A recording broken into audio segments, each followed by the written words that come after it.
हाँ तो भाई देख सुन, इसमें अपन लोग पढ़ने वाले हैं चैप्टर 3 केमिकल काइनेटिक्स। ठीक है, चैप्टर 3 केमिस्ट्री पढ़ने वाले हैं क्या, केमिकल काइनेटिक्स। Chemical kinetics. अब इसमें देख केमिकल काइनेटिक्स तेरे को क्या समझ में आ रहा है। केमिकल काइनेटिक्स का मतलब है इसमें अपन लोग सिर्फ और सिर्फ रेट ऑफ रिएक्शन या रिएक्शन से रिलेटेड चीज़ें पढ़ने वाले हैं कि कब क्या होता है, क्या कब नहीं होता, रिएक्शन में कैसे स्पीड होती है तेज, कैसे स्पीड स्लो होती है, क्या होता है क्या नहीं होता। ठीक है, मतलब केमिकल रिएक्शंस के ऊपर हम इसमें क्या करने वाले हैं, पूरी की पूरी बात करने वाले हैं। अब इसकी अगर डेफिनेशन लिखूँ तो डेफिनेशन क्या ले सकता हूँ, the branch of physical chemistry, the branch of physical chemistry which in which we study about speed का मतलब क्या है, rate of chemical reaction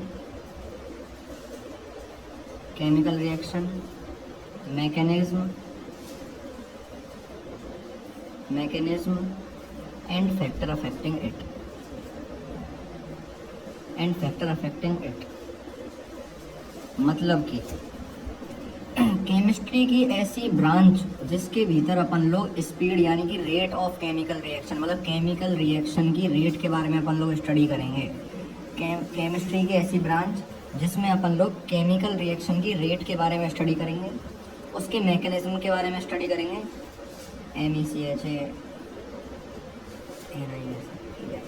mechanism के बारे में स्टडी करेंगे कि उसका मैकेनिज्म कैसे है, क्या चीज़ किस में बदल रही है, क्या चीज़ किस में नहीं बदल रही है, और फैक्टर अफेक्टिंग इट, मतलब कौन कौन से ऐसे फैक्टर्स हैं, टेम्परेचर, प्रेशर जो उसे अफेक्ट कर रहे हैं, उन सारी चीज़ों के बाद अपन डिटेल में डिस्कस करने वाले हैं। अब सबसे पहले मैं एक एग्जाम्पल लेता हूँ कि अभी अपन रेट के बारे में बात कर रहे हैं, मतलब स्पीड के बारे में बात कर रहे हैं, तो इन टर्मों का अपन के पास यूज है। तो कोई व्हीकल है, ठीक है, अभी वो व्हीकल चल रहा है, तो मैं उसको व्हीकल की अगर मेरे को स्पीड निकालनी है तो मैं स्पीड कैसे निकालूंगा, डिस्टेंस अपॉन टाइम। ठीक है, स्पीड निकालने का ये फॉर्मूला है। अब डिस्टेंस जो कि होता है यहाँ पे वो क्या होता है, final distance minus initial distance. Final distance मतलब जिस जगह पे फाइनल पे है और जिस जगह पे इनिशियल पे। इनिशियल मतलब शुरुआत में, जैसे कि अभी मैं तेरे घर पे हूँ, फाइनल मेरा डेस्टिनेशन का है मेरे घर का, तो मेरे घर में से मैं तेरे घर को माइनस कर दूंगा, जितना भी डिस्टेंस होगा, समझ रहा है। टाइम क्या है, final time minus initial time भी वही कि मैं तेरे घर पे कितने बजे हूँ, मेरे घर पे कितने बजे हूँ, तो मेरे घर पे जितने बजे हूँ उतने में से तेरे घर को माइनस कर दूंगा। ठीक है, अब इसी का मैं एक एग्जाम्पल लेके तेरे को बताता हूँ। जैसे मान के चल कोई ट्रेन है, ठीक है, ट्रेन है, वो दोपहर के 4 बजे किसी पर्टिकुलर ए जगह पर है और वो दोपहर शाम के 6 बजे किसी बी जगह पर पहुंच जाती है। ए से लेके बी तक का जो डिस्टेंस है वो है 108 किलोमीटर।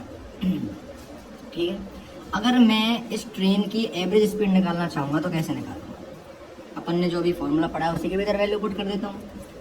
स्पीड कैसे निकालूंगा, डिस्टेंस अपॉन टाइम। डिस्टेंस कैसे निकालूंगा, final distance minus initial distance. Final distance उसका कितना है, 108 किलोमीटर दूर। फाइनल डिस्टेंस यही तो है, बी वाला, बी पे बाद में पहुंचा है वो, और ये क्या है, इनिशियल डिस्टेंस। फाइनल कितना है, 108 किलोमीटर, और इनिशियल कितना है भाई, इनिशियल ए पे कितना होगा, 0 ही होगा ना, ए पे तो उसने कोई डिस्टेंस कवर नहीं किया तो 0 हो गया। अब फाइनल टाइम कितना है, 6 बजे, और इनिशियल टाइम कितना, 4 है ना, तो 6 माइनस 4 यानी कि 108 अपॉन 6 में से 4 चले जाएंगे तो 2, और 2 का जब मैं 108 में डिवाइड करूँगा तो ये आएगा 54 किलोमीटर पर आवर। समझ गया, मतलब कि वो जो ट्रेन है वो 1 घंटे के भीतर 54 किलोमीटर चली है, तब जाके वो ए से लेके बी पॉइंट पर 108 किलोमीटर चली है 2 घंटे के भीतर। यहाँ तक बात तेरे को समझ में आ गई, ठीक है। अब इसके बाद जो अपन को मोस्ट इंपॉर्टेंट टॉपिक आता है वो अगले पंक्ति से वो आता है अपन का, देख, रेट ऑफ रिएक्शन। वो आता है क्या, रेट ऑफ रिएक्शन। अब देख रेट ऑफ रिएक्शन में क्या होता है, रेट ऑफ रिएक्शन का अगर हम दूसरा नाम बोले तो वो बोल सकते हैं वेलोसिटी ऑफ रिएक्शन। अगर तीसरा नाम मैं बोलना चाहूँ तो लिख सकता हूँ स्पीड ऑफ रिएक्शन। ठीक है, अब इसमें क्या होता है भाई साहब, मैं तेरे को समझाता हूँ। जब एक केमिकल रिएक्शन होती है, देख सबसे पहले पॉइंट में तेरे को समझाता हूँ, केमिकल रिएक्शन। जब एक केमिकल रिएक्शन होती है, मतलब जैसे कि मान चल ये रिएक्टेंट है अपना, रिएक्टेंट क्या होता है बता। रिएक्टेंट मतलब वो जो आपस में रिएक्शन करेंगे, और प्रोडक्ट क्या होता है जो रिएक्टेंट की रिएक्शन के बाद बनेगा, जो उनकी रिएक्शन के बाद जो बनेगा वो होता है प्रोडक्ट। तो रिएक्शन में बेसिकली होता क्या है, रिएक्शन में देख रिएक्टेंट जो कि है वो तो घटता है और प्रोडक्ट जो होता है अपना वो बढ़ता है। मतलब रिएक्शन जिस तरीके से घटता हुआ चला जाएगा, प्रोडक्ट भी उसी तरीके से बढ़ता हुआ चला जाएगा। मतलब यहाँ पे रिएक्टेंट की कंसंट्रेशन में क्या हो रहा है, चेंज हो रहा है। रिएक्टेंट की कंसंट्रेशन मतलब जैसे मान चल रिएक्टेंट 100 ग्राम था, तो रिएक्टेंट घटेगा 100 पे से 50 ग्राम 10 ग्राम हो जाएगा। प्रोडक्ट शुरुआत में कितना था 0 ग्राम था, तो वो क्या होगा बढ़ेगा 50 ग्राम हो जाएगा, फिर 90 ग्राम हो जाएगा। मतलब रिएक्टेंट जिस तरीके से घटेगा उसी तरीके से प्रोडक्ट इतना बढ़ता हुआ चला जाएगा। तो यहाँ से हम अगर इसको देखना चाहें, रेट ऑफ रिएक्शन की डेफिनेशन लिखना चाहें तो क्या लिख पाएंगे, the change in concentration, the change in concentration, concentration of reactant and product. अब यहाँ पे रिएक्टेंट एंड प्रोडक्ट की कंसंट्रेशन में चेंज हो रहा है। रिएक्टेंट की कंसंट्रेशन क्या हो रही है, घट रही है, और प्रोडक्ट की क्या हो रही है, बढ़ रही है ना। तो दोनों की कंसंट्रेशन में क्या हो रहा है, चेंज हो रहा है। अब वो चेंज किसी ना किसी टाइम पीरियड में तो हो रहा होगा ना, तो इसलिए हम इसको लिखते हैं the change in concentration of reactant and product in per unit time is called rate of reaction. समझ में आ गई भाई। रेट ऑफ रिएक्शन क्या हुई, change in concentration per unit time is called rate of reaction. अब rate of reaction को अगर मैं मैथमेटिकली लिखना चाहूँ तो किस तरीके से लिख सकता हूँ, ये ROR का मतलब क्या है, रेट ऑफ रिएक्शन। ठीक है, समझिए। अब रेट ऑफ रिएक्शन को अगर मैं लिखना चाहूँ तो मैं लिख सकता हूँ plus minus delta C upon delta T। अब यहाँ पे delta C upon delta T का मतलब क्या है वो मैं तो ये बताता हूँ। डेल्टा C का मतलब है change in concentration, change in क्या भाई, कंसंट्रेशन। यहाँ पे ये इसका मतलब कंसंट्रेशन, ठीक है। यहाँ पे T का मतलब, यहाँ पे डेल्टा T का मतलब है चेंज इन टाइम। यहाँ तक तेरे को बात समझ में आ गई। डेल्टा C का मतलब है change in concentration, delta T का मतलब है चेंज इन टाइम। अब यहाँ पे तू कहेगा भाई ये प्लस माइनस तुमने क्यों लिया है, या तो प्लस ले लेते या फिर माइनस ले लेते। तो ये प्लस माइनस मैंने लिया है कि अगर मैं रेट ऑफ रिएक्शन को विद रिस्पेक्ट टू रिएक्टेंट पढ़ूंगा तब मैं क्या करूंगा, इस माइनस का यूज करूंगा। और जब रेट ऑफ रिएक्शन को मैं विद रिस्पेक्ट टू प्रोडक्ट पढ़ूंगा तो इसके लिए मैं क्या करूंगा, प्लस का यूज लूंगा, इस प्लस का यूज लूंगा। तो रेट ऑफ रिएक्शन को अगर मैं विद रिस्पेक्ट टू क्या करूं, रिएक्टेंट के बेसिस पर लिखूं, तो रेट ऑफ रिएक्शन को इस तरीके से लिख सकता हूं। रेट ऑफ रिएक्शन को मैं लिख सकता हूं minus delta R upon delta T। यहाँ पे ये क्या होगा बता, डेल्टा R का मतलब है रिएक्टेंट है, तो डेल्टा R का मतलब क्या होगा, यहाँ पे डेल्टा C का मतलब change in concentration of reactant, change in concentration of reactant, change in concentration of reactant. ठीक है, ये क्या है, चेंज इन टाइम। अब अगर मैं रेट ऑफ रिएक्शन को विद प्रोडक्ट लिखना चाहूँगा तो ये एक सेकंड पहले बता देता हूँ, इसको लिखूंगा मैं delta P upon delta T से। ये क्या है, change in concentration of product, और ये है चेंज इन टाइम। ठीक है, यहाँ तक देखा। अब तो कहेगा भाई मैंने रिएक्टेंट के लिए ये माइनस का यूज क्यों किया और प्रोडक्ट के लिए प्लस का यूज क्यों किया। अब इसके पीछे एक थोड़ी सी कहानी है, लेकिन वो मैं अगर तेरे को ना बताऊं तो ज़्यादा सही रहेगा, कंफ्यूज ना हो। तो इसलिए इसको तो सिंपली ये याद रख ले कि रिएक्टेंट जो कि है वो अपना घट रहा है भाई साहब, और प्रोडक्ट जो कि है वो बढ़ रहा है। तो रिएक्टेंट अगर घट रहा है तो हम उसके लिए माइनस का यूज कर लेंगे, क्योंकि वो उसका अमाउंट कम हो रहा है ना, समझ रहा है, उसका अमाउंट कम हो रहा है, तो इसलिए हम लोग रिएक्टेंट के लिए क्या ले लेंगे, माइनस का यूज ले लेंगे। और प्रोडक्ट जो कि है वो बढ़ रहा है, प्रोडक्ट क्या हो रहा है, बढ़ रहा है ना, तो इसलिए हम उसको प्लस का यूज ले लेंगे। तो इस चीज़ को तो सिंपली इस तरीके से याद रख लेना। ठीक है, उसके बाद अपन का जो नेक्स्ट टॉपिक आता है वो आता है types of rate of reaction. अब देख, types of rate of reaction, types of rate of reaction. अब इसको मैं तेरे को देख, ये 3 तरीके के होते हैं। एक तो होता है इनिशियल रेट, बी होता है भाई साहब इंस्टेंटेनियस रेट, थर्ड होता है भाई साहब अपन का एवरेज रेट। अब देख तेरे को बताता हूँ, इनिशियल, इंस्टेंटेनियस और एवरेज रेट। अभी तू घर से बाहर निकला और तूने बाइक को ऑन किया, तो वो बाइक ऑन करते ही बिना कोई गियर लगाए, बिना बाइक में स्पीड दिए, जो तेरी रेट है टाइम जीरो पर जो तेरी रेट है वो तो होगी इनिशियल रेट। तूने बाइक में पहला गियर लगाया और तेरी बाइक चलाई 10 किलोमीटर। अब 10 किलोमीटर में मैं अगर 5वीं सेकंड पर तेरी बाइक की स्पीड देखूं, फिर 7वीं सेकंड पर तेरी बाइक की स्पीड देखूं, फिर आध घंटे बाद तेरी बाइक की स्पीड देखो, मतलब पर्टिकुलर टाइम पे मैं जो स्पीड देखूंगा उसे कहेंगे अपन इंस्टेंटेनियस रेट। समझ गया? इनिशियल क्या होगा, जब तूने बाइक ऑन करी तो 0 थी।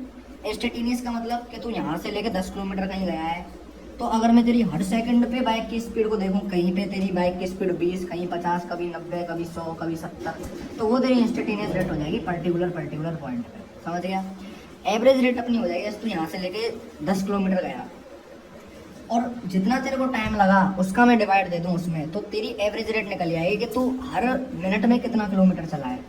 उसमें इंस्टेंटेनियस रेट नहीं आए किस कौन से टाइम तू कितना चला है, तेरी एवरेज निकल जाएगी कि जैसे यहाँ से तू मान ले 10 किलोमीटर दूर गया 10 मिनट में, तो तू 1 मिनट में 1 किलोमीटर चला, तो ये तेरी एवरेज रेट हो गई, एवरेज स्पीड हो गई कि तू 1 किलोमीटर में 1 मिनट में 1 किलोमीटर चला। तो इनिशियल रेट क्या होती है? The rate of reaction at time 0 at T equal to 0। Instantaneous rate क्या हो जाएगी अपनी? इंस्टेंटेनियस रेट हो जाएगी पर्टिकुलर टाइम पर रेट ऑफ रिएक्शन। ठीक है, पर्टिकुलर टाइम पीरियड पर rate of reaction. Average rate क्या हो जाएगी अपनी? एवरेज रेट हो जाएगी अपन की लार्ज टाइम इंटरवल में rate of reaction. Large time interval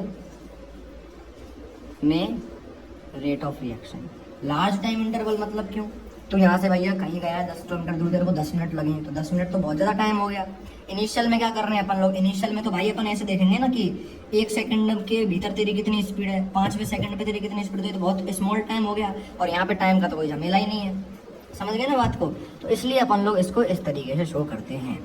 उसके बाद देख अपन की, देख नेक्स्ट अपन का देख, अब इनके देख अपन ने इंस्टेंटेनियस का मैं फॉर्मूला बताता हूँ, देख तेरे को क्या होता है। इंस्टेंटेनियस रेट जो होती है, आर इंस्टेंटेनियस से लिखते हैं इसको अपन लोग लिखते हैं plus minus D upon D T, मतलब चेंज इन कंसंट्रेशन अपॉन वही टाइम। अब इसमें अपन लोग क्या देखते हैं कि जो कंसंट्रेशन का जो चेंज होता है ना, वो बहुत स्मॉल होता है। देख डीसी का मतलब है ना, जो डीसी का यहाँ पे जो मैंने मतलब लिया है वो है small change in concentration. Small change in concentration. अब स्मॉल चेंज क्यों हो रहा है कंसंट्रेशन? देखिए जैसे मैंने इंस्टेंटेनियस मेरे को निकालनी है 60 सेकंड पे, तो 60 सेकंड पे निकालने के लिए मैं क्या देखूंगा? 5 से लेके 6 सेकंड के बीच का, मतलब 5 से लेके 6 सेकंड के बीच में रिएक्टेंट का कितना कंसंट्रेशन कम हुआ है। समझ रहा है बात को? 5 से लेके 6 सेकंड के भीतर रिएक्टेंट का कितना कंसंट्रेशन कम हुआ है, तो 5 से 6 सेकंड में कितना कंसंट्रेशन कम होगा बता? बहुत ही चुन्नू मुन्नू सा होगा, 1 सेकंड में तो बहुत कम ही हो सकता है ना रिएक्टेंट चेंज। तो इसलिए हम क्या लिखते हैं? Small change in concentration. समझ में आई ना तेरे को बात? अब यहाँ पे पर्टिकुलर टाइम पीरियड में देखते हैं, जैसे मान के मेरे को 1 मिनट पे देखनी है, जैसे मान चलो मेरे को 50वें सेकंड पे देखनी है कि क्या रिएक्शन की रेट थी। तो भैया इसमें क्या हुआ कि एकदम क्या हुआ कि मैं देखूंगा 49 सेकंड से लेके 50 सेकंड के बीच में कितनी कंसंट्रेशन में चेंज हुआ, तो बहुत कम कंसंट्रेशन में चेंज होगा। तो इसलिए हम लोग लिखते हैं स्मॉल चेंज इन कंसंट्रेशन। और टाइम यहाँ पे इसका मतलब ही क्या है? Small change in time. Small change in time मतलब है तो टाइम में भी तो कितना सा डिफरेंस है, 1 सेकंड का जो डिफरेंस है, इसलिए हम इसको ऐसे लिखते हैं। अब बात अगर अपन करें एवरेज की, तो एवरेज को अपन लोग लिखते हैं इस तरीके से। एवरेज को अपन लोग लिखते हैं R average equal to delta C plus minus delta C upon delta T. Delta C upon delta T वही change in concentration upon change in time. ठीक है, तो यहाँ से अपन के मैथमेटिकल अपन के जो फॉर्मूले हैं वो पूरे हो गए। अब यहाँ पे जो एक चीज़ आती है वो आती है कि डिटर्मिनेशन ऑफ, यहाँ पे देख इस वाले टॉपिक से आती है, क्योंकि देख ये तो है तेरा इंपॉर्टेंट है, मोस्ट इंपॉर्टेंट लगा देता हूँ। इनको तू चाहे से मत पढ़, इसको भी मत पढ़। एवरेज रेट का वैसे तेरे को यूज है तो इसको पढ़ लेना, इनिशियल की कोई जरूरत नहीं है। इंस्टेंटेनियस जो कि है इसमें क्या होता है वो मैं तेरे को समझाता हूँ। देख इंस्टेंटेनियस का ग्राफ जो कि है वो बहुत ही ज़्यादा मतलब इंपॉर्टेंट है। वो क्या करेगा? तेरे को लिख देगा डिटर्मिनेशन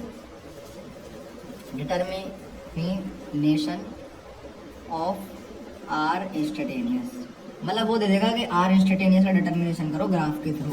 तो तुम्हें क्या करना है? देख ये ग्राफ है, ग्राफ ऐसे ही बनाते हैं भाई। ठीक है, अब ये ग्राफ मैंने बना दिया, इधर मैं लेता हूँ रिएक्टेंट,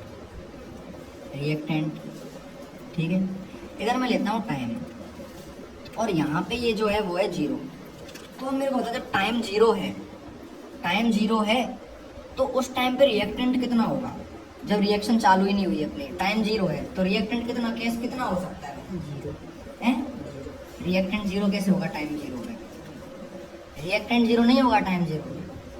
रिएक्टेंट तो भाई अभी रिएक्शन कर ही नहीं रहा है ना, तो टाइम जीरो पे रिएक्टेंट कितना होगा, बहुत ज़्यादा होगा रिएक्टेंट। जैसे कि मैं यहाँ मान लेता हूँ रिएक्टेंट, जैसे जैसे टाइम बढ़ता जाएगा, रिएक्शन चल रही है, रिएक्शन चल रही है, रिएक्टेंट क्या होता जाएगा, प्रोडक्ट में चेंज होता जाएगा, प्रोडक्ट में चेंज होता, तो जैसे जैसे टाइम अपना बढ़ता जाएगा वैसे रिएक्टेंट क्या होता चला जाएगा, कम होता चला जाएगा।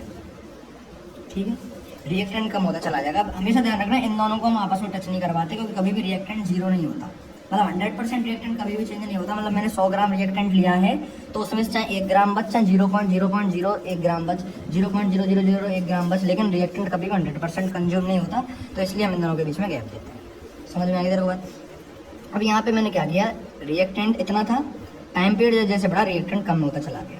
अब तो जस्ट सपोज करके मेरे को इस वाले पॉइंट पे क्या करनी है, आर इंस्टेंटेनियस देखनी है।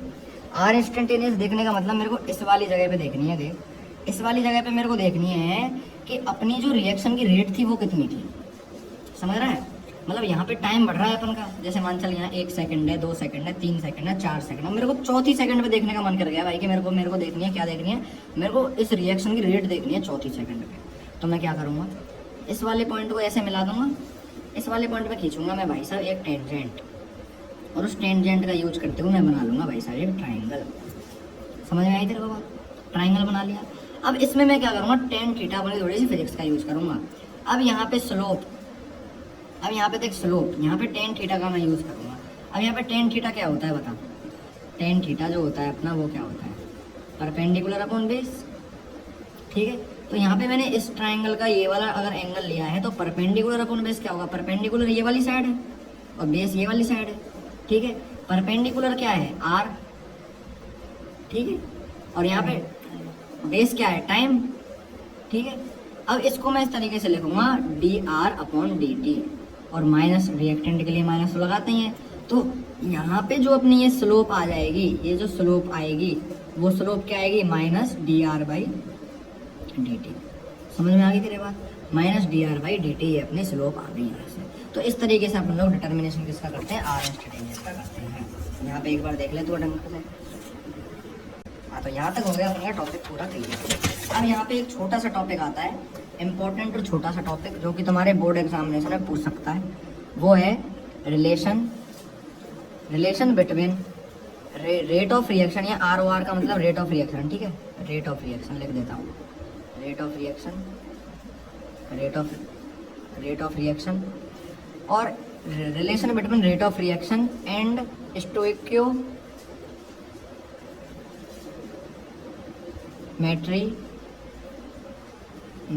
Of reaction.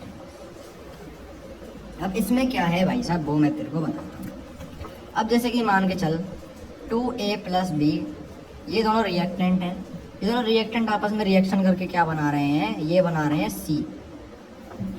2A plus B reaction करके क्या बना रहे हैं, 3C बना रहे हैं। अब मेरे को अगर इनका क्या करना है, स्टोइकोमेट्री बता दूँ पहले, तो नई टर्म यूज है। स्टोइकोमेट्री क्या होता है, स्टोइकोमेट्री कोफिशिएंट बोलते हैं वैसे इसको। तो स्टोइकोमेट्री क्या होता है, तेरे को रिएक्टेंट और प्रोडक्ट के बगल में जो डिजिट दिख रही है ना, ये जो डिजिट दिख रही है, इसी को अपन लोग बोलते हैं स्टोइकोमेट्री। सिंपल सी बात है, अगर किसी के आगे तेरे को 4 दिख रहा है तो स्टोइकोमेट्री कोफिशिएंट 4, 5 दिख रहा है तो स्टोइकोमेट्री कोफिशिएंट 5, एक अगर कुछ भी नहीं है, जैसे इस बी के आगे कुछ भी नहीं है तो इसके आगे कितना होगा, 1 स्टोइकोमेट्री कोफिशिएंट। अब इसको अपन लोग लिखते हैं किसमें, रेट एक्सप्रेशन में। अगर मैं इसको लिखूँ रेट एक्सप्रेशन में, इस वाली टर्म को रेट के थ्रू एक्सप्रेस करूँ तो मैं कैसे लिखूँगा पता है, देख, आर एवरेज इक्वल टू, अगर मैं इसको लिखूँ तो देख, अब ये अपन एवरेज रेट देख रहे हैं। अब ये तो 2A है यानी 2 गुना है, ये कितना है 1B यानी 1 ही गुना है, और ये कितना है 3 गुना, 3C है यानी 3 गुना है। तो अब एवरेज देख रहे हैं अपन, तो ऐसा तो हो ही नहीं सकता कि 2 गुना, 1 गुना, 3 गुना, ऐसे नहीं रख सकते ना अपन चीज़ों को। अपन को इन तीनों को बराबर करना पड़ेगा। तो इधर देख, उधर मत देख, इधर देख। तो जितने जो भी डिजिट अपन को यहाँ पे दिख रही है ना, हम उसी का इससे डिवाइड कर देंगे। जैसे 2 गुना है, उसमें अगर मैं 2 का डिवाइड कर दूंगा तो 1 गुना हो जाएगी। अब ये 3 गुना है, अगर मैं इसमें 3 का डिवाइड कर दूंगा तो 1 गुना हो जाएगी। तो इसलिए मैं आर एवरेज लिखने के लिए क्या करता हूँ, यहाँ पे ये वाला जो कोफिशिएंट दिख रहा है इसको ऐसे लिखूंगा delta A upon delta T. इसके लिए लिखूंगा तो क्या लिखूंगा, अब यहाँ पे डेल्टा टी है, अब यहाँ पे 2 है ना 2, तो इसको 2 को लगा दूंगा नीचे। समझ गया? अब यहाँ पे बी के लिए लिखना है तो क्या लिखूंगा, delta B upon delta T. अब यहाँ पे डिजिट पता कितने 1, तो 1 लिखूँ चाहे नहीं लिखूँ कोई दिक्कत नहीं है। यहाँ पे delta C upon delta T, यहाँ पे 3 है तो 3 डेल्टा टी लगा। आर एवरेज इसी तरीके से लिख रहे थे, मैंने बताया था ना आर एवरेज कैसे लिखेंगे। आर एवरेज लिखेंगे delta C upon delta T, ठीक है। अब इसके लिए अब देख ये क्या है, रिएक्टेंट, माइनस लगा दूंगा। ये क्या है, रिएक्टेंट, माइनस लगा दूंगा। ये क्या है, प्लस लगा दूंगा। ये तीनों जो रेट निकलेंगे आपस में ये होती हैं इक्वल, हमेशा याद रखना। इस तरीके से अपन लोग इसको रेट एक्सप्रेशन में लिखेंगे, ठीक है भाई, समझ गया। अब उसके बाद मैं एक क्वेश्चन देता हूँ इसका। अब जैसे कि ये क्वेश्चन है अपन का N2 plus 3H2 arrow 2NH3। अगर मैं इसका आर एवरेज लिखना चाहूँ तो मैं कैसे लिखूंगा, मेरे को लिख के बता। हाँ तो ये तूने रेट इक्वेशन लिखी है, ठीक है, देखता हूँ सही है कि नहीं। N2 delta T, delta T, सही है, सही लिखी है। इसमें देख क्या किया, N2 delta 2 upon delta T, इसमें 3 था तो 3 लगा दिया नीचे, 2 था तो 2 लगा दिया, ठीक है भाई, बिल्कुल सही लिखे, कोई दिक्कत नहीं है इसमें। अब उसके बाद अपन का जो नेक्स्ट आता है टॉपिक वो क्या आता है वो मैं तुम्हें बताता हूँ। अब वैसे कुछ एग्जांपल्स हैं इनके, जैसे एक एग्जांपल मैं तुम्हें देके चला जाता हूँ, तुम कर लेना H2 plus Cl2 arrow 2HCl। तो आप जो वीडियो देख रहे हो वो इस एग्जाम्पल को एक बार ट्राई करने की कोशिश करना। हाँ तो यहाँ तक देख अपना पूरा हो गया। अब अभी तक अपन ने निकाला देख आर एवरेज। अब जो मैं तेरे को नेक्स्ट टॉपिक पढ़ाने वाला हूँ वो तो इस वाले टॉपिक और इस वाले टॉपिक को मिक्स मत कर देना। मिक्स करने का मतलब उसमें भी अपन लोग रेट एक्सप्रेशन लिखेंगे, रेट एक्सप्रेशन लिखेंगे, लेकिन लिखेंगे कैसे, अलग तरीके से लिखेंगे। अब यहाँ से अपन का नेक्स्ट टॉपिक शुरू होता है। उस नेक्स्ट टॉपिक का नाम है रेट लॉ, ठीक है। उस नेक्स्ट जो टॉपिक का नाम है उसका नाम है रेट लॉ। उसको अपन लोग बोल सकते हैं रेट एक्सप्रेशन, कुंडी लगाई, उसको अपन लोग लिख सकते हैं रेट इक्वेशन। तो भाई साहब ये क्या बोलती है, मैं तेरे को एक इक्वेशन के थ्रू समझाता हूँ, एक जनरल रिएक्शन के थ्रू समझाता हूँ। सबसे पहले मैं एग्जांपल के लिए जनरल रिएक्शन ले लेता हूँ। जनरल रिएक्शन में ले लेता हूँ N1A plus N2B arrow M1C plus M2D। अब यहाँ पे N1, N2, M1, M2 क्या है मेरे को बता एक बार, उधर मत देखे, इधर बता। ये अपन की डिजिट्स हैं। अभी जो अपन स्टोइकोमेट्रिक कोएफिशिएंट ले रहे थे ना, ये वही चीज़ें हैं। A B C D क्या है, A B क्या है रिएक्टेंट, और ये C और D क्या है प्रोडक्ट है। यहाँ तक तेरे को बात समझ में आ गई, क्लियर है, ठीक है। अब इसमें क्या होता है वो मैं तेरे को बताता हूँ, देख। अब अकॉर्डिंग टू रेट लॉ अगर मैं लेके चलूँ, अकॉर्डिंग टू रेट लॉ, अगर अकॉर्डिंग टू रेट लॉ लेके चलूँ तो मैं इसकी रेट को, इस रिएक्शन की जो रेट है ना उसको डायरेक्टली प्रोपोर्शन लिख सकता हूँ इसके जो रिएक्टेंट हैं उन रिएक्टेंट के, रिएक्टेंट ले लिया, रिएक्टेंट की पावर के डायरेक्टली प्रोपोर्शन लिख सकता हूँ। अब यहाँ पे जो मैंने एक्स और वाई यूज कर रहे हैं, भाई तेरा दिमाग एकदम फट गया होगा कि ये कहाँ से आ गए। यहाँ पे अभी तक अपन क्या कर रहे थे, स्टोइकोमेट्रिक कोएफिशिएंट ले रहे थे। अब एक्स और वाई का मतलब ये स्टोइकोमेट्रिक कोएफिशिएंट नहीं है, तो ये जो स्टोइकोमेट्रिक कोएफिशिएंट होता है ये क्या होता है, थ्योरेटिकली वैल्यू होती है कि रिएक्शन को पूरा करने के लिए अपन इन्हें मन से लिख देते हैं, बैलेंस करने के लिए अपन इन्हें मन से लिख देते हैं। लेकिन जो एक्सपेरिमेंटली जो वैल्यू होती है, जो असलियत में रिएक्शन की गई है, उनसे जो डाटा पाया होता है वो होती है एक्सपेरिमेंटल वैल्यू। तो एक्स एंड वाई यहाँ पे क्या है, एक्सपेरिमेंटल पावर, एक्सपेरिमेंटल यहाँ पे वैल्यूज हैं। ये क्या है, experimental power not equal to N1, N2, M1, M2। समझ गए यहाँ पे तू मेरी बात, कि एक्सपेरिमेंटल पावर है, इनको अपन लोग N1, N2, M1, M2 के इक्वल नहीं लिख सकते। यहाँ पे अब यहाँ पे देख, ये डायरेक्टली प्रोपोर्शनल हो गया। डायरेक्टली प्रोपोर्शनल वाले साइन हटेंगे तो कुछ ना कुछ कांस्टेंट आता ही है। क्या आ जाएगा constant, A, X, B, Y। यहाँ तक तेरे को बात समझ में आ गई। अब इसकी डेफिनेशन लिखूँ तो मैं क्या लिखूंगा, देख। सबसे पहले यहाँ पे एक्सपेरिमेंट में बात कर रहे थे, सबसे पहला वर्ड आ जाएगा experimentally.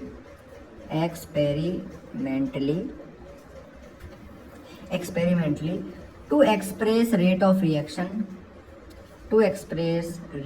Reaction in term of molar concentration of reactant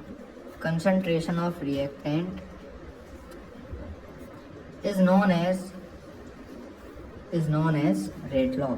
मतलब experimented to express rate of reaction. अब रेट ऑफ रिएक्शन को अपन लोग क्या कर रहे हैं, रिएक्टेंट की मोलर कंसंट्रेशन, ये मोलर कंसंट्रेशन के रूप में अपन लोग क्या कर रहे हैं, रिएक्टेंट को बता रहे हैं। रिएक्टेंट की रेट को अपन लोग क्या कर रहे हैं, रेट मतलब कि जो रिएक्टेंट की जो स्पीड है रिएक्शन की, उसको अपन लोग क्या कर रहे हैं, रिएक्शन की जो रेट है ना, उसको अपन लोग क्या कर रहे हैं, रिएक्टेंट के कंसंट्रेशन की मदद से, रिएक्टेंट्स की कंसंट्रेशन के टर्म में अपन लोग क्या कर रहे हैं, रेट ऑफ रिएक्शन बता रहे हैं। तो उसको अपन लोग क्या बोलेंगे, नॉन एज रेट ऑफ, वो रेट लॉ, उसको अपन लोग क्या बोलेंगे, रेट लॉ बोलेंगे। अब उसके बाद यहाँ पे देख अपन ने बात करी कि ये जो है अपन का के वो क्या है, रेट कांस्टेंट। के क्या है अपन का, देख रेट कांस्टेंट। यहाँ पे अपन का के क्या होता है भाई साहब, रेट कांस्टेंट होता है।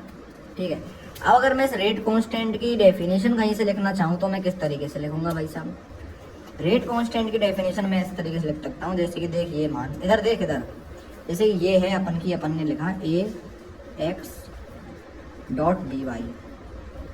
ठीक है, अब अगर मैं इस रेट कांस्टेंट की डेफिनेशन लिखना चाहूँ और तू इसको लगा के चल लेगा 2025 में ये आएगा ही आएगा, 2025 में मोस्ट इंपॉर्टेंट क्वेश्चन है ये। ठीक है, 90% आएगा ही आएगा। रेट कांस्टेंट या फिर वेलोसिटी कांस्टेंट, वही एक ही बात है, वेलोसिटी कांस्टेंट या फिर स्पीड कांस्टेंट। ठीक है, तो इसमें क्या करूँ, मैंने ये चीज़ ले ली तेरे सामने। अब मैं कैसे भी ना कैसे क्या करूँ कि यहाँ से ये जो ए और बी है, यहाँ से ये ए और बी हैं, इनको मैं क्या करूँ, इनको मैं ले लूँ 1 मोल लीटर इनवर्स, इनको मैं क्या करूँ 1 मोल लीटर इनवर्स ले लूँ। तो यहाँ पे कितना हो जाएगा 1, यहाँ पे कितना हो जाएगा 1 का 1 से इंटू होगा तो 1, और 1 का के से इंटू होगा तो भी 1। जैसे कि मैं तेरे को लिख के बताऊँ, रेट इक्वल टू क्या हो जाएगा के, ए की जगह पे क्या 1, बी की जगह पे क्या 1, और ये कितना हो जाएगा रेट इक्वल टू के। तो इसकी डेफिनेशन किस तरीके से लिखा जाएगा तू बता। एट कांस्टेंट टेम्परेचर, अगर तेरे से कोई पूछ ले कि रेट कांस्टेंट की डेफिनेशन बता तो क्या करेगा, सबसे पहले तो देख तेरे को ये लिखना है रेट इक्वल टू के एक्स बी वाई, और उसको लिखना है के इफ ए को अपन 1 मोल लीटर इनवर्स ले ले और बी को अपन 1 मोल इनवर्स ले ले तो रेट इक्वल टू क्या हो जाएगा, के हो जाएगा। उसके बाद तेरे को लिखनी है definition, at constant temperature the rate of reaction is equal to rate constant if we take each reactant concentration 1 mole litre inverse. मतलब कि कांस्टेंट टेम्परेचर पे रेट ऑफ रिएक्शन किसके इक्वल हो जाएगा, रेट कांस्टेंट के इक्वल हो जाएगा, अगर हम दोनों इनको क्या लेंगे, रिएक्टेंट को 1 मोल लीटर इनवर्स लेंगे। यहाँ तक तेरे को बात समझ में आ गई भाई साहब, समझ में आ गई। अगर कोई स्टूडेंट पूछा तो बता पाएगा। ठीक है, अब अगर अपन लोग निकालना चाहें तो यहाँ से यूनिट ऑफ रेट कांस्टेंट मैं तेरे को डायरेक्टली समझा देता हूँ क्योंकि इसमें बहुत लफड़े होते हैं। तो यूनिट ऑफ रेट कांस्टेंट क्या होती है, देख यूनिट ऑफ रेट कांस्टेंट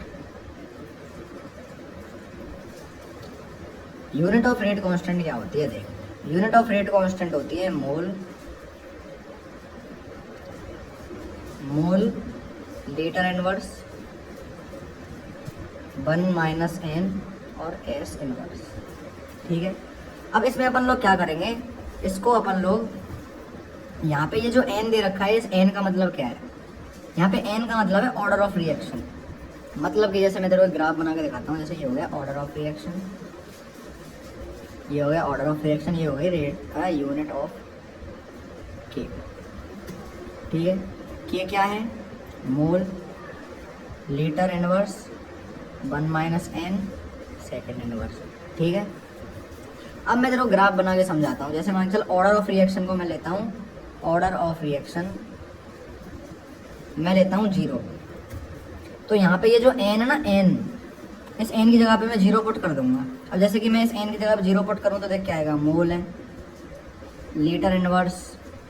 ठीक है, 1 माइनस 0 और सेकेंड इनवर्स, 1 माइनस 0 कितना हो जाएगा 1, तो ये यूं की तो रह जाएगा, तो क्या हो जाएगा मोल लीटर इनवर्स, और क्या बचा सेकेंड इनवर्स। समझ रहे हैं ना तो मेरी बात को, एन की जगह पे क्या करेंगे अपन लोग 0 पुट कर देंगे। अब उसी ऑर्डर ऑफ रिएक्शन को मैं क्या ले लूँगा, ऑर्डर ऑफ रिएक्शन को ले लूँगा 1। तो मैं एन की जगह क्या पुट करूँगा, 1 पुट कर दूंगा। 1 माइनस 1 कितना हो जाएगा 0, तो जिस किसी चीज़ की अगर पावर 0 होती है ना तो वो 1 हो जाता है। मतलब जैसे अगर मैं 2 की पावर 0 लूँगा तो वो हो जाएगा 1, 3 की पावर 0 लूँगा तो वो हो जाएगा 1। तो इसी तरीके से मोल लीटर इनवर्स की पावर अगर मैं 0 ले लूँगा तो ये भी क्या हो जाएगा 1। तो यहाँ से ये तो बच गया 1, ये पूरा क्या हो जाएगा 1, ये पूरा 1 हो जाएगा, तो क्या बचा अपने सेकंड इनवर्स, तो ये हो जाएगा सेकंड इनवर्स। अब अगर मैं ऑर्डर ऑफ रिएक्शन क्या लूँ, 2 लूँ, ऑर्डर ऑफ रिएक्शन क्या लूँ, 2 लूँ, तो इसकी जगह पे मैं पुट करूँगा देख 2, जैसे यहाँ पे मोल लीटर इनवर्स था, ये था 1 - 2 कर लिया, यहाँ पे हो गया सेकंड इनवर्स। 1 - 2 कितना आएगा, -1, एक वजह से -2 करूँगा तो कितना आएगा, -1। अब -1 को इससे इंटू करेंगे तो हो जाएगा मोल -1, ये कितना हो जाएगा, मोल -1। अब लीटर की -1 और इधर -1 क्या हो जाएंगे, प्लस हो जाएंगे, तो ये बचेगा लीटर। और सेकंड इनवर्स तो अपना ये, तो ये क्या हो जाएगा, मोल लीटर मोल इनवर्स, ये सुन एक सेकंड, ये हो जाएगा mole inverse litre second inverse. यहाँ तक तेरे बात समझ में आ गई। अब इनमें से किसी का भी तेरे से पूछ सकता है वो करके, तो यहाँ पे ये हो जाएगी mole inverse litre second inverse. अब इनमें से क्वेश्चन कैसे आता है कि देखो सेकंड ऑर्डर के बोल देगा, फर्स्ट ऑर्डर के लिए यूनिट ऑफ के लिए रेट कांस्टेंट यूनिट बता, सेकंड ऑर्डर के लिए रेट कांस्टेंट यूनिट बता, फर्स्ट ऑर्डर 0 ऑर्डर के लिए रेट कांस्टेंट यूनिट बता। तो तेरे को सिंपली इस तरीके से बताते हैं। उसके बाद अपन का जो नेक्स्ट टॉपिक आता है वो आता है, जैसे यहाँ से इसमें से तेरे को क्वेश्चन बताता हूँ कि क्वेश्चन आ सकता है कि कौन से ऑर्डर की जो रेट इक्वेशन है, कौन से ऑर्डर की यूनिट है जो रेट, वो इसके के इक्वल है। देख इसकी इक्वल नहीं है, दोनों में डिफरेंस है, इसकी भी इक्वल नहीं है, तो 0 ऑर्डर की क्या है, देख मोल लीटर इनवर्स सेकंड इनवर्स, और ये भी क्या है, mole litre inverse second inverse. तो रेट कांस्टेंट की यूनिट का क्या है, ये इक्वल, यानी कि क्वेश्चन इस तरीके से आ सकता है, विच ऑर्डर ऑफ रिएक्शन है same unit of rate of reaction and rate constant. मतलब कौन से ऑर्डर की जो रिएक्शन है उसकी जो यूनिट है वो इसके के इक्वल है। तो क्या लिखना है, 0 ऑर्डर के क्या है, इसके इक्वल है, ठीक है। उसके बाद अपन का जो नेक्स्ट टॉपिक आता है वो आता है types of reaction. Types of reaction, अब इसमें क्या होता है वो मैं तेरे को समझाता हूँ। अब देख इसमें आता है, पहला तो आता है देख एलिमेंट्री रिएक्शन। एलिमेंट्री रिएक्शन मतलब जो वो होती है जो कंप्लीट्स इन वन स्टेप। ऐसी रिएक्शन जो कि सिर्फ एक स्टेप में कंप्लीट हो जाती है, जैसे इसके एग्जांपल हैं H2 + Cl2 एरो 2HCl, ये एक स्टेप में कंप्लीट है रिएक्शन, इसमें कोई फर्दर स्टेप नहीं है, ठीक है। तो दूसरा जो एग्जांपल हो जाता है वो हो जाता है PCl5 एरो PCl3 + Cl2, ठीक है। अब अपन जो सेकंड टाइप आता है वो आता है कॉम्प्लेक्स रिएक्शन। कॉम्प्लेक्स रिएक्शन क्या होती है, कंप्लीट्स इन मोर देन वन स्टेप। ऐसी रिएक्शन जो कि एक स्टेप से ज़्यादा स्टेप में कंप्लीट होती हैं। अब इन रिएक्शन में क्या होता है, जैसे हिमाचल की कोई रिएक्शन है उसके भीतर 2 स्टेप हैं, तो 2 स्टेप में से क्या होगा, एक स्टेप तो क्या होगा, फास्ट होगा, एक स्टेप क्या होगा, फास्ट होगा, और एक स्टेप क्या होगा, एक स्टेप क्या होगा, स्लो होगा, एक स्टेप क्या होगा, स्लो होगा। तो अपन फास्ट वाले स्टेप से रेट ऑफ रिएक्शन नहीं निकालेंगे, रेट डिटरमाइनिंग स्टेप वो नहीं होगा, जो स्लो वाला स्टेप होगा ना उस स्लो वाले स्टेप से अपन लोग रेट निकालेंगे। फास्ट रिएक्शन तो देखा ऐसे है, फास्ट स्टेप तो जैसे तेरी आंख टिमटिमा रही है तो इतनी जल्दी रिएक्शन हो गई, पहला स्टेप इतनी जल्दी कंप्लीट हो गया, ट्विंकलिंग ऑफ आइज के हिसाब से तेरी आंख जैसे टिमटिमा रही है ना इतनी देर में कंप्लीट हो गई वो फर्स्ट स्टेप, तो उसका तो उससे अपन रेट निकाल ही नहीं सकते। अब जो स्लोएस्ट स्टेप है, जो सबसे स्लो स्टेप है उसमें टाइम काफी लग रहा है, तो उससे अपन रेट ऑफ रिएक्शन आराम से निकाल लेंगे ना। तो इसलिए अपने इस स्लोएस्ट स्टेप को क्या कहते हैं, rate determining step. Rate determining step. जैसे यहाँ से क्वेश्चन आ जाए what is rate determining step, तो क्या लिखेगा, तो कॉम्प्लेक्स रिएक्शन का ऐसा स्टेप जिससे कि अपन लोग रेट को देखते हैं उसी रेट डिटरमाइनिंग स्टेप कहते हैं। इंग्लिश तो बना ही लेगा उससे, आ रही है कोई दिक्कत नहीं है, ठीक है भाई। अब जैसे कि यहाँ पे इसका एग्जांपल बताऊँ मैं तेरे को, तो वो है N2O5 2N2O5 एरो 4NO2 + 4। मतलब यहाँ पे क्या हो रहा है, यहाँ पे अगर अपन रिएक्शन का मैकेनिज्म देखेंगे ना तो इसमें एक स्टेप में इस तरीके से रिएक्शन कंप्लीट नहीं हो रही है, मतलब इससे ये जो कि है ना वो मोर देन वन स्टेप में बन रहा है, मोर देन वन स्टेप। मतलब यहाँ से रिएक्टेंट्स जो प्रोडक्ट बन रहा है ना वो एक से ज़्यादा स्टेप में बन रहा है, मतलब पहले N2O5 से कुछ और बना, फिर कुछ और बना, फिर जाके ये चीज़ें बनी है। तो इस तरीके से समय कहते हैं रेट डिटर्मिनेशन स्टेप। इसके आगे का नेक्स्ट टॉपिक मैं तेरे को बताता हूँ। अब देख अपन की जो नेक्स्ट टॉपिक आता है वो बहुत ही ज़्यादा इंपॉर्टेंट टॉपिक है, और ये समझ ले 2025 के भीतर वो पूछा ही जाएगा। पहले लिख देता हूँ 2025। उस टॉपिक का नाम है मॉलिक्यूलरिटी ऑफ रिएक्शन।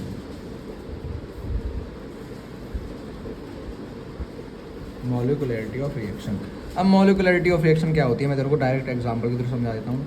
जैसे कि ये अपन ने रिएक्शन ली 2N2O5 एरो 4NO2 गिट लगा रखो है प्लस O2।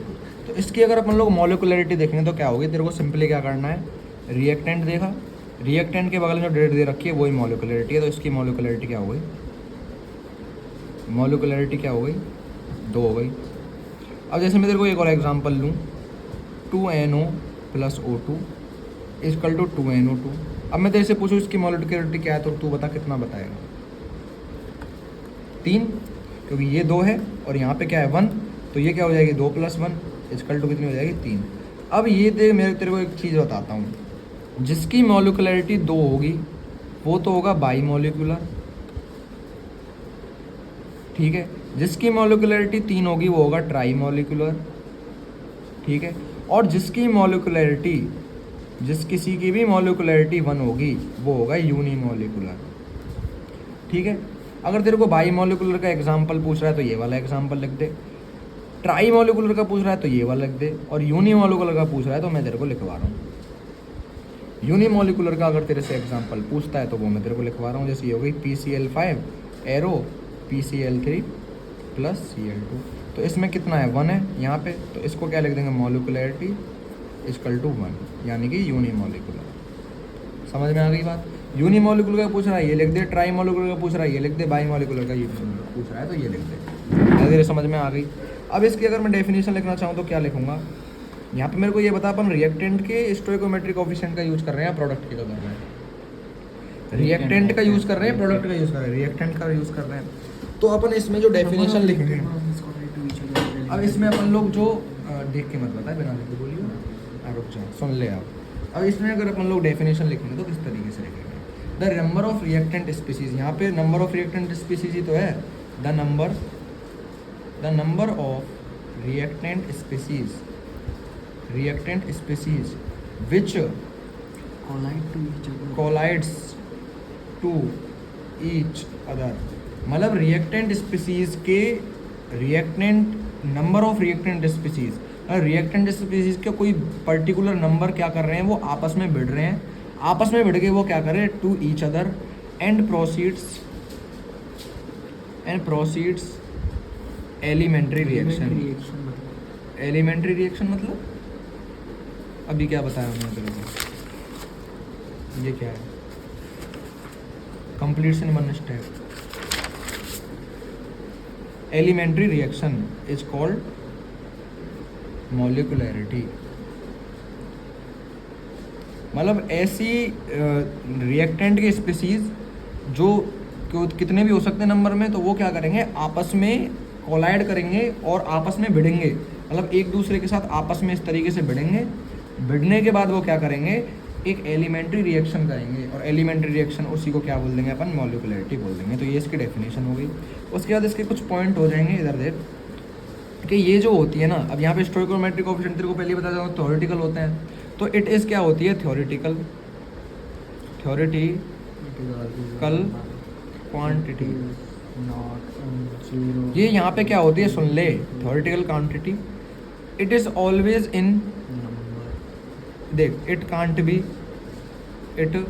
बी जीरो, ये कभी भी जीरो नहीं हो सकती, नेगेटिव नहीं हो सकती, फ्रैक्शन में नहीं हो सकती, and can not be more than 3। मतलब ये जीरो नहीं हो सकती, नेगेटिव में नहीं हो सकती, फ्रैक्शन में नहीं हो सकती, और कभी भी 3 से ज़्यादा नहीं हो सकती। मतलब अगर मॉलिक्यूलरिटी तुम्हें कहीं पे देखने को 8 मिल रही है ना, तो इसका मतलब है कि वो रिएक्शन ही गलत है। मॉलिक्यूलरिटी कभी 3 से ज़्यादा नहीं हो सकती। समझ में आ गई तेरे को बात, ठीक है। उसके बाद देख, जो अपन की नेक्स्ट टॉपिक आता है वो आता है ऑर्डर ऑफ रिएक्शन। और ऑर्डर ऑफ रिएक्शन और मॉलिक्यूलरिटी ऑफ रिएक्शन को तू समझ ले एक तरीके से सौतेले भाई। Order of reaction, order of reaction क्या होता है, जैसे कि मैं तेरे को एक एग्जांपल लेता हूँ फिर से वही वाला, N2B arrow M1C plus M2B। तो मैं इसमें क्या करूँगा देख, अब यहाँ पे ये अगर मैं अकॉर्डिंग टू रेट लॉ लूँ, अकॉर्डिंग टू रेट लॉ, तो अपन ने रेट लॉ लिखना सीखा था ना, रेट इजकल टू के ए की पावर एक्स बी की पावर वाई। तो यहाँ पे ये जो x और y है वो क्या होते हैं, x प्लस वाई। अगर यहाँ पे मैं x और y को ऐड करूँ तो एक पर्टिकुलर नंबर आएगा। तो जैसे मान चल x 1 है और y 2 है तो 3 आएगा, 1 प्लस 2 3। तो यहाँ पे जो नंबर आएगा उसी को अपन लोग क्या बोलते हैं, ऑर्डर ऑफ रिएक्शन। उसी को अपन लोग क्या बोलते हैं, ऑर्डर ऑफ रिएक्शन। ठीक है, तेरे समझ में आ गई बात, ऑर्डर ऑफ रिएक्शन। अगर मैं इसकी डेफिनेशन लिखना चाहूँ तो डेफिनेशन किस तरीके से लिखूँगा, the sum of power of reactants, the sum of power of reactants in experimental rate equation.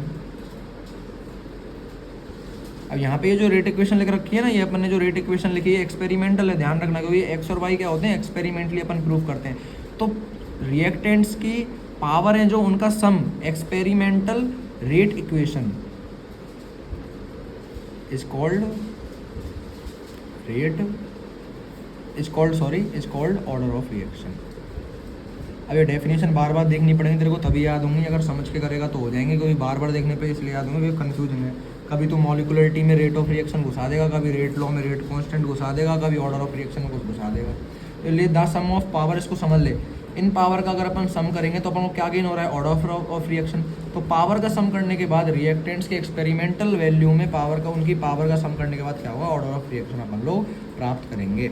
अब यहाँ पे ये क्या होती है, it is experimental quantity, experimental value, it can be zero,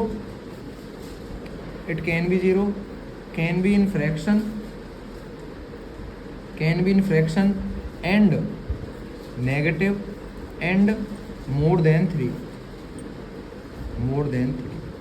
मतलब ये कितनी भी हो सकती है। जैसे मान चल मेरा x है अपने पास 1, y है अपने पास 5, तो x प्लस वाई कितना हो जाएगा 6। तो ऑर्डर ऑफ रिएक्शन कितना हो गया 6।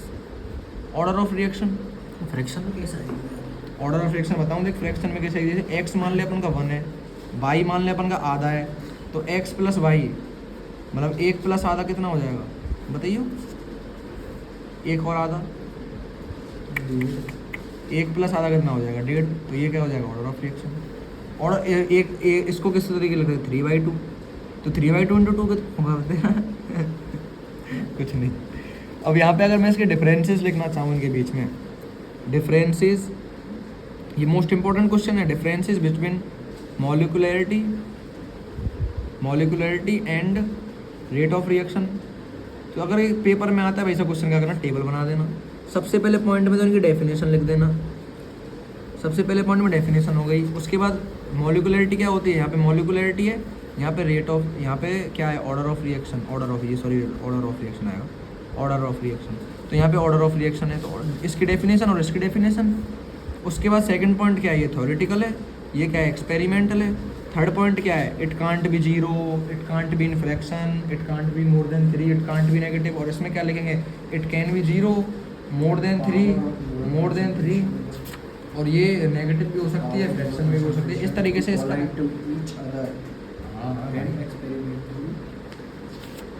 ठीक है, इस तरीके से डिफरेंस लिख देंगे।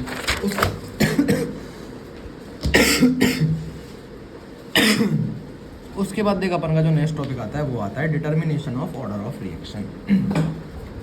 अब इसमें एग्जांपल वैसे तेरे को बता चुका हूँ, पर एक दो बता देता हूँ।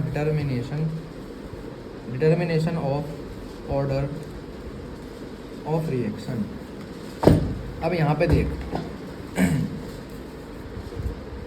यहाँ पे जैसे कि फर्स्ट एग्जांपल तेरे को देख रखा है, रेट इजकल टू के ए की पावर 1 डॉट बी की पावर 3/2। इधर देख ले यार तू, 3 की पावर 2। तो अब अगर मैं इसको लिखना चाहूँ, इसका ऑर्डर ऑफ रिएक्शन अगर मैं निकालूंगा, ऑर्डर ऑफ रिएक्शन निकालूंगा, तो कैसे निकालूंगा बता, ऑर्डर ऑफ रिएक्शन कैसे निकालूंगा बता।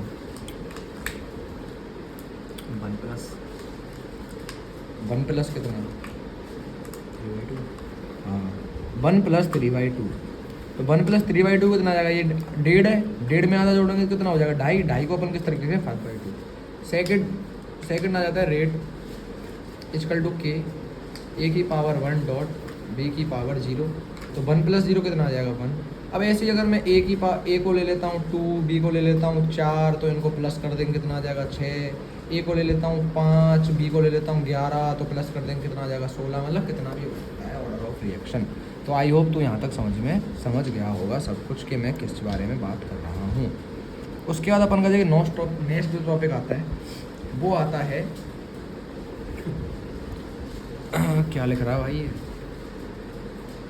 अब देख नेक्स्ट जो टॉपिक आता है वो आता है, मैं तेरे को अलग से बताता हूँ। देख इसमें क्या है, इसमें अपन लोग क्या करेंगे एक तरीके से, देख अपन का ये रिएक्टेंट है, ठीक है, ये रेट ऑफ रिएक्शन है, और अपन का ये क्या है, ये अपन क्या लेंगे, ये अपन लोग लेंगे ऑर्डर ऑफ रिएक्शन।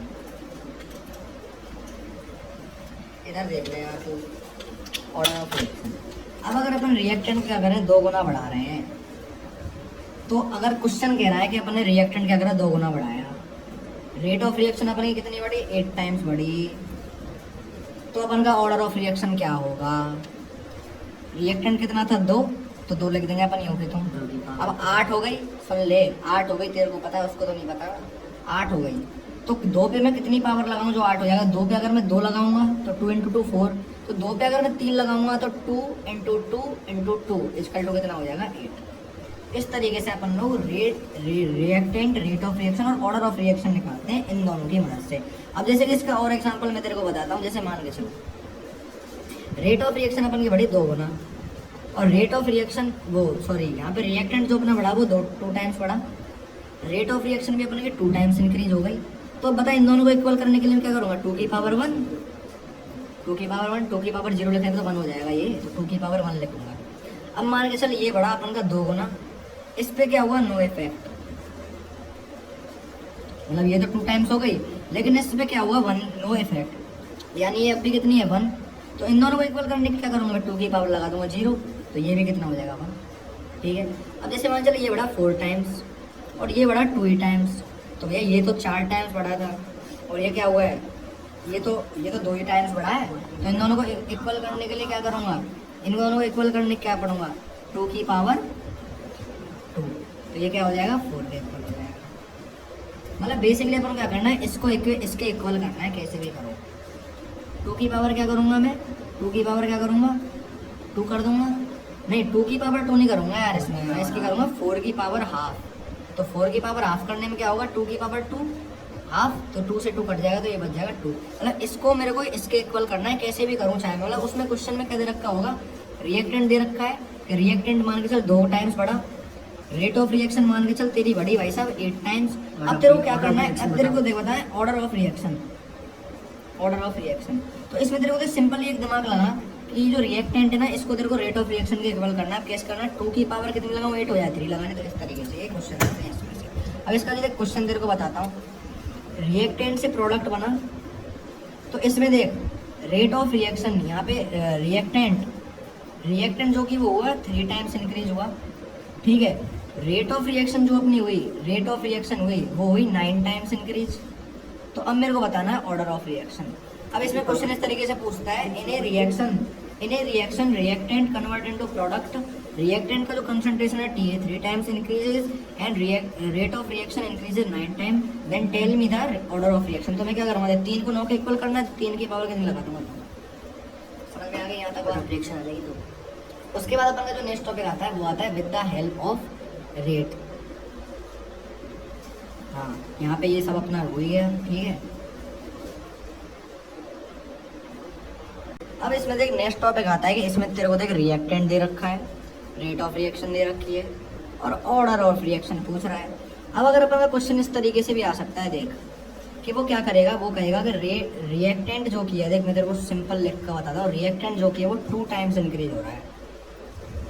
तो मेरे को तो रेट इक्वेशन बता कि जो रेट अपन की जो है, वो जो रेट है वो रेट कितनी बढ़ रही है। रिएक्टेंट अपन कितना हुआ 2 टाइम्स इंक्रीज हुआ। रिएक्टेंट जैसे कि मान के चल, मैं तेरे को एक सेकंड पहले कुछ और समझाता हूँ।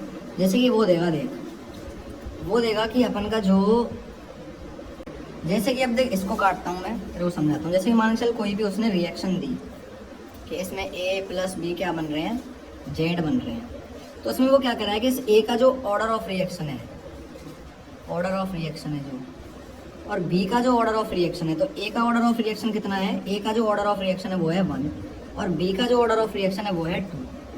समझ में तेरे को यहाँ तक बात आ गई। अब वो कह रहा है कि अगर मैं ए को 2 टाइम्स इंक्रीज करूँ तो मेरे को रेट बता। पहला क्वेश्चन क्या कह रहा है, वो ए को अगर मैं 2 टाइम्स इंक्रीज करूँ तो मेरे को रेट बता। दूसरा वो क्वेश्चन कह रहा है कि अगर मैं बी को 2 टाइम्स इंक्रीज करूँ तो मेरे को रेट बता, रेट कितनी हो जाएगी। और भाई साहब वो तीसरा कह रहा है कि मैं ए और बी दोनों को 2 टाइम्स इंक्रीज करूँ तो मेरे को रेट बता कितनी हो जाएगी। तो इसको अपन लोग देख कैसे करेंगे वो मैं तेरे को समझाता हूँ। फर्स्ट में अपन से क्या कह रहा है कि मैंने एक ही इक्वेशन, तो सबसे पहले मैं रेट एक्सप्रेशन लिख लेता हूँ। क्या होता है, रेट इजकल टू के ए की पावर एक्स डॉट बी की पावर वाई। ठीक है, यहाँ पे ऑर्डर कितना दे रखा है, ए का पता, ए का ऑर्डर कितना दे रखा है 1, तो एक्स की वैल्यू क्या है 1, वाई का कितना दे रखा है 2, तो वाई की वैल्यू क्या है 2। तो मैं यहाँ पे सबसे पहले लिखूंगा रेट इजकल टू के ए की पावर 1 डॉट बी की पावर वाई, बी की पावर 2, ठीक है, बी की पावर 2। अब वो कह रहा है कि मैं अगर ए को 2 टाइम्स बढ़ाऊँ तो रेट को मैं 2 टाइम्स बढ़ाऊँगा, तो के 2a लिख दूंगा पावर 1 और बी की पावर 2। ठीक है, अब यहाँ पे 2a का 1 से डिवाइड होगा तो 2a ही रह जाएगा ये। तो इस 2 को क्या करेंगे अपन लोग बाहर निकाल लेंगे, तो रेट इजकल टू क्या हो जाएगी 2k a की पावर 1 b की पावर 2। तो अब तू मेरे को बता कि यहाँ पे पहले तो रेट कितनी थी, के पहले रेट कितनी थी, इतनी थी।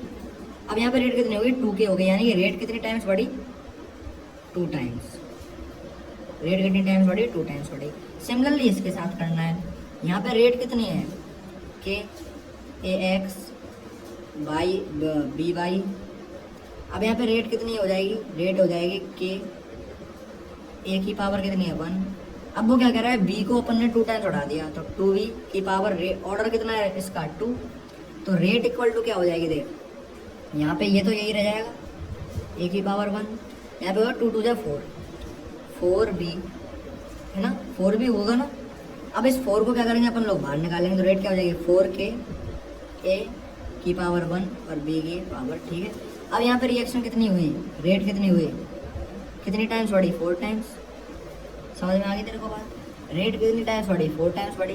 अब उसके बाद थर्ड जो अपन का टॉपिक आता है वो आता है, देख मतलब थर्ड जो क्वेश्चन आ रहा है वो कह रहा है ए और बी दोनों को 2 टाइम्स बढ़ा देंगे, तो के ए की पावर कितनी है 1, बी की पावर कितनी है 2। मतलब जहाँ पे जो ऑर्डर दे रखा है ना रिएक्टेंट का, उनको अपन को पावर में चढ़ा देना है। ठीक है, ऑर्डर ऑफ रिएक्शन क्या होती है, एक्सपेरिमेंटल वैल्यू। तो अपन क्या करेंगे, रेट इक्वल टू के ए की पावर, उसने क्या किया ए को भी 2 गुना बढ़ाना है 2a और बी को भी अपन को 2 गुना बढ़ाना है 2b। तो अब यहाँ से क्या हो जाएगा, रेट इक्वल टू के, ये तो 2a हो जाएगा, ये कितना हो जाएगा 4b। तो अब कितना हो जाएगा, रेट इक्वल टू के 4 2 जा 8, तो 8 को क्या निकाल लेंगे बाहर, और a और b। अब ये रेट कितनी टाइम्स बढ़ी, 8 टाइम्स बढ़ी, 8 टाइम्स इंक्रीज हो गई। समझ में आ गई तेरे को बात। तो अब यहाँ पे अपन की जो रेट हो गई वो कितनी हुई 8 टाइम्स इंक्रीज हो गई। तो यहाँ तक के जो समझ में आ गया होगा, तो अपन की 3 क्लास खत्म हो गई। हाँ तो भाई देख अपना जो नेक्स्ट टॉपिक आता है वो आता है देख zero order of reaction, zero order of, board के लिए बहुत ज़्यादा इंपॉर्टेंट, जो कि बोर्ड के लिए बहुत ज़्यादा इंपॉर्टेंट। ठीक है, जीरो ऑर्डर ऑफ रिएक्शन अपन का आता है नेक्स्ट टॉपिक। अब भाई देख इसके भीतर क्या होता है, जीरो ऑर्डर ऑफ रिएक्शन का मतलब है कि अपन कोई भी जो रिएक्टेंट ले रहे हैं उसकी पावर हो गई 0, तो वो हो जाएगा 1। ठीक है, अगर किसी की भी पावर 0 तो वो हो जाएगा 1। जीरो ऑर्डर ऑफ रिएक्शन का मतलब है अपन लोगों ने पावर ली है वो 0 ले ली, तो वो हो जाएगा 1। अब इसकी जो डेफिनेशन है, डेफिनेशन से शुरुआत करते हैं। तो इसकी डेफिनेशन हो जाएगी भाई साहब, द रिएक्शन इतने देख ले, the reaction whose rate does not depends upon concentration of reactant। क्योंकि भाई वो तो ए की पावर 0 होके 1 हो गया, तो रिएक्टेंट की कंसंट्रेशन तो रिएक्टेंट कंसंट्रेशन पे तो डिपेंड ही नहीं कर रही, that is whose rate is directly proportional to zero power of reactant. मतलब उसकी जो रेट है वो डायरेक्टली किसके प्रोपोर्शनल है, जीरो पावर ऑफ रिएक्टेंट के प्रोपोर्शनल है।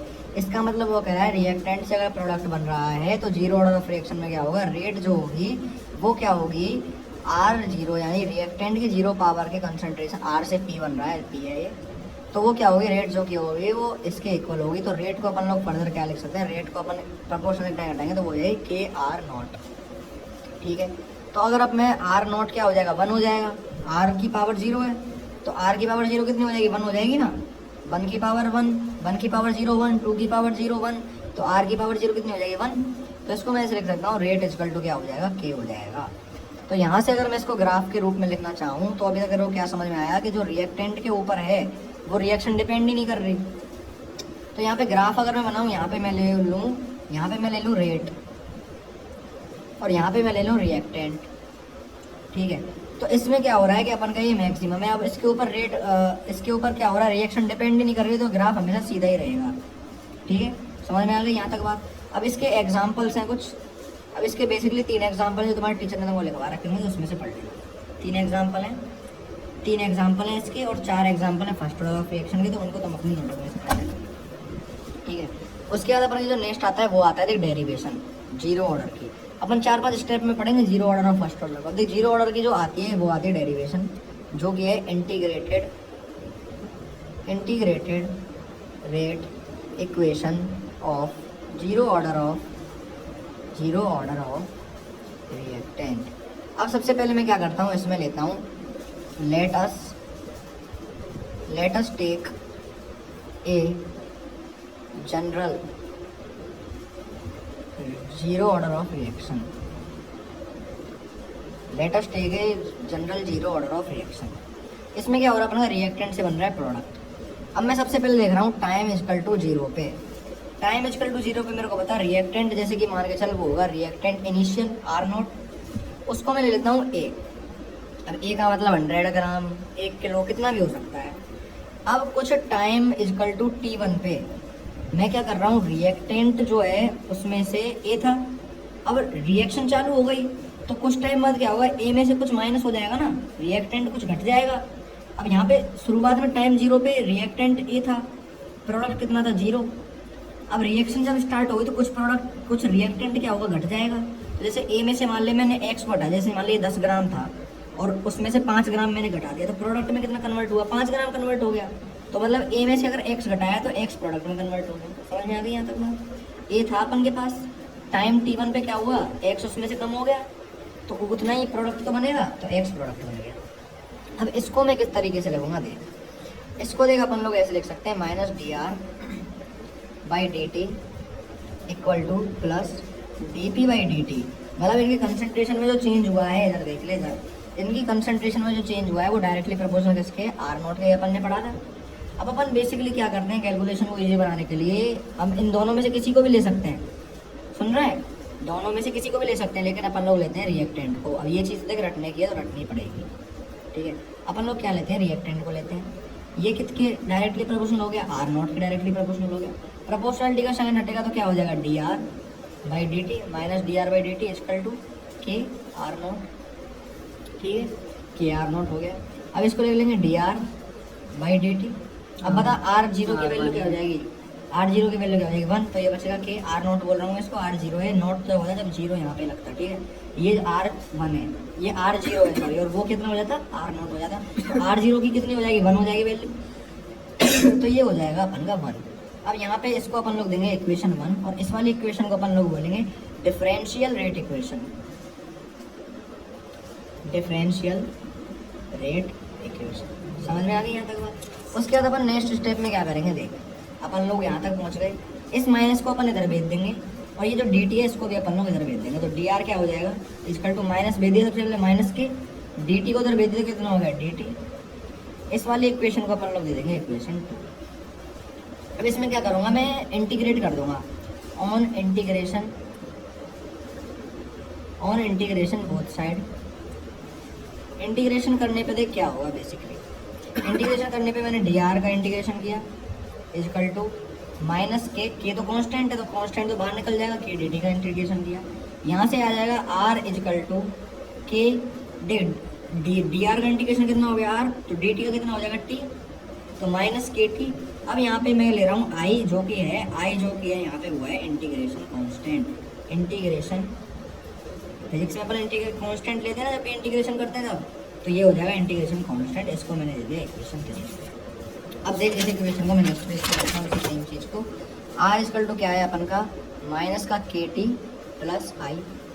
अब इसमें मैं अगर क्या करूँ, अगर मैं इसमें देख एक चीज़ जोड़ूंगा इस इक्वेशन जो 3s में करूँ कि एट टी यानी टाइम इजकल टू 0 पे अपन का आर क्या था, रिएक्टेंट कितना था आर नॉट था, टाइम 0 पे अपन का जो रिएक्टेंट था वो कितना था आर नॉट था ना, देखिए यहाँ पे टाइम 0 पे अपन का टाइम 0 पे रिएक्टेंट कितना था आर नॉट था ना, रिएक्टेंट में तो कोई अमाउंट माइनस ही नहीं हुआ था, आर नॉट था।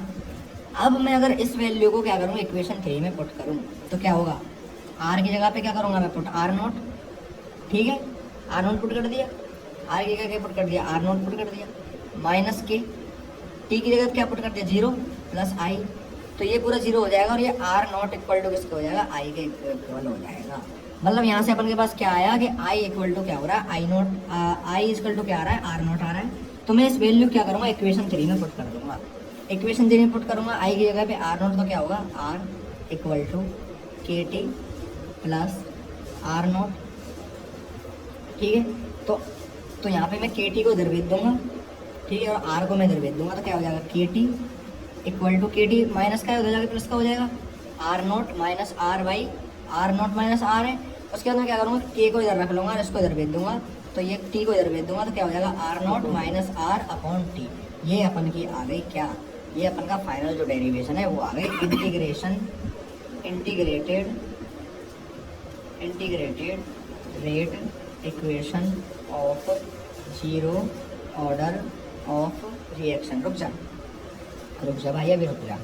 अब मैं इसका अगर ग्राफिकल रिप्रेजेंटेशन करना चाहूँ तो मैं किस तरीके से करूँगा, इसका ग्राफिकल रिप्रेजेंटेशन करने के लिए मैं देख इस वाले इक्वेशन का यूज़ लूँगा, क्योंकि ये इक्वेशन जो कि अपन ग्राफिकल जब रिप्रेजेंटेशन करते हैं तो एक चीज़ का यूज़ लेते हैं वो है y equal to M X plus C, ये अपन की 11th में थी, 11th तो अपनी बर्बाद ही है, ठीक है, तो 12th में जो चीज़ अब रट लो इसको कि y equal to M X C से मैं इस अगर इक्वेशन को मैच करूँ तो वो क्या आ रही है माइनस के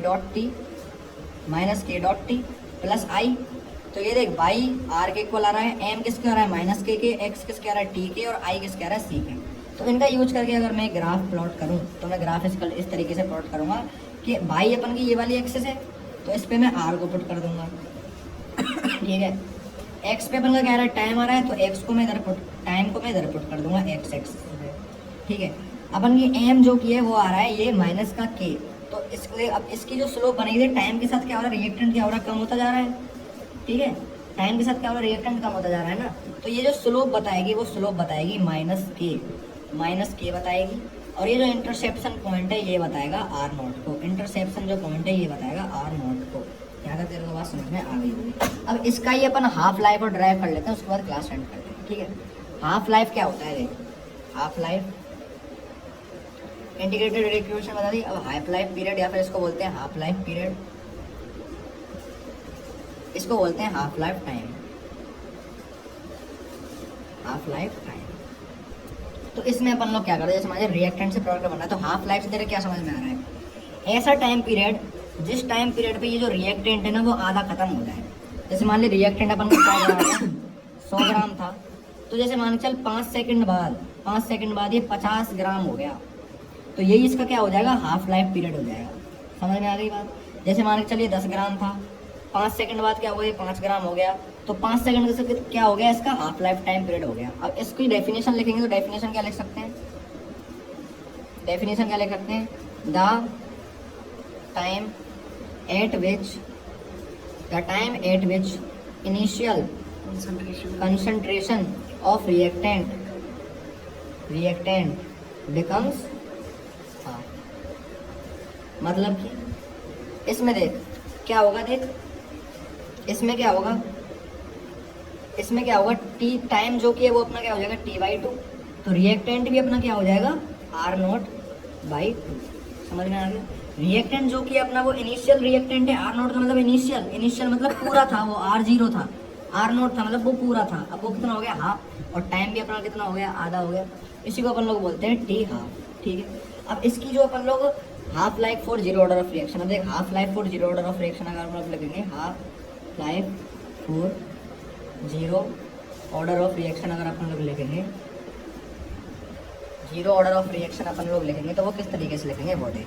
अब अपन लोग जानते हैं कि जीरो ऑर्डर की जो रेट इक्वेशन होती है वी नो दैट, वो होती है भाई साहब k = r0 minus r upon में t।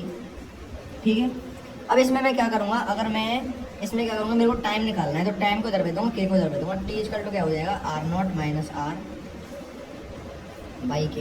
ठीक है, अब इसमें नेक्स्ट में क्या कर रहा हूँ, देख नेक्स्ट में क्या कर रहा हूँ, मैं ले रहा हूँ टाइम को हाफ। इफ t = कितना लूँ t हाफ, तो अपन का जो ये है देख रिएक्टेंट टाइम हाफ पे कितना हो जाएगा, रिएक्टेंट कितना हो जाएगा r0/2। समझ में आ रही है ना बात, क्या कहना चाह रहा हूँ। टाइम आधा ले रहे हैं अगर अपन, तो अपन का जो रिएक्टेंट है वो भी कितना हो जाएगा, मतलब इनिशियल का आधा। ठीक है, तो मैं इसमें क्या करूँगा t = r0। अब इस वैल्यू को क्या करूँगा, मैं इसमें पुट कर दूंगा। जैसे इसको मैं अगर इक्वेशन फर्स्ट दे देता हूँ तो इसको मैं इक्वेशन फर्स्ट में पुट कर दूंगा, तो क्या होगा t half = r0 minus r0/2। देख इधर देख r0/2 अपॉन में क्या है अपन के k है, तो r0 में से r0/2 हो जाएगा। जैसे मान ले 1 में से अगर मैं आधा माइनस कर रहा हूँ तो कितना आएगा आधा, 1 में से अगर मैं आधा माइनस कर रहा हूँ कितना आ रहा है आधा। अगर मैं 2.5 में से आधा माइनस कर रहा हूँ तो कितना आ रहा है 2। तो इसमें यहाँ पे ये तो 1 है और ये आधा है, तो एक में से अगर मैं आधा माइनस करूँगा तो कितना आएगा आधा। जैसे मैं इसको अपन यहाँ पे पहुँच गए t r = r0 minus r0/2 upon में k। अब मैं 1 में से क्या करूँगा, एक में से मैं क्या करूँगा आधा माइनस कर रहा हूँ तो कितना आएगा आधा। तो ये बचेगा t हाफ = r0/2 पाई के 2 क्या आ जाएगा नीचे आ जाएगा, तो t हाफ कितना आ जाएगा, t हाफ कितना आ जाएगा r0/2k। ये अपन का t हाफ का फॉर्मूला आ गया। तो तेरे को समझ में आ गया, यहाँ तक बिल्कुल समझ में आ गया। ये लेक्चर 1 था जिसके भीतर चैप्टर 3 आधा कंप्लीट कर लिया, आधे से ज़्यादा कर लिया, मतलब फर्स्ट ऑर्डर पूरा कर लिया अपन ने। वो सॉरी जीरो ऑर्डर अपन ने क्या कर लिया, पूरा कर लिया। ये किसका हाफ लाइफ है, जीरो ऑर्डर का, half life of zero order. तो इसमें अपन ने क्या किया, जीरो ऑर्डर का हाफ लाइफ तक पूरा कर लिया। अब अपने पास क्या बचा है, केवल और केवल फर्स्ट ऑर्डर बचा है। फर्स्ट ऑर्डर को कल की क्लास में पूरा कंप्लीट कर देंगे। ठीक है, थैंक्स।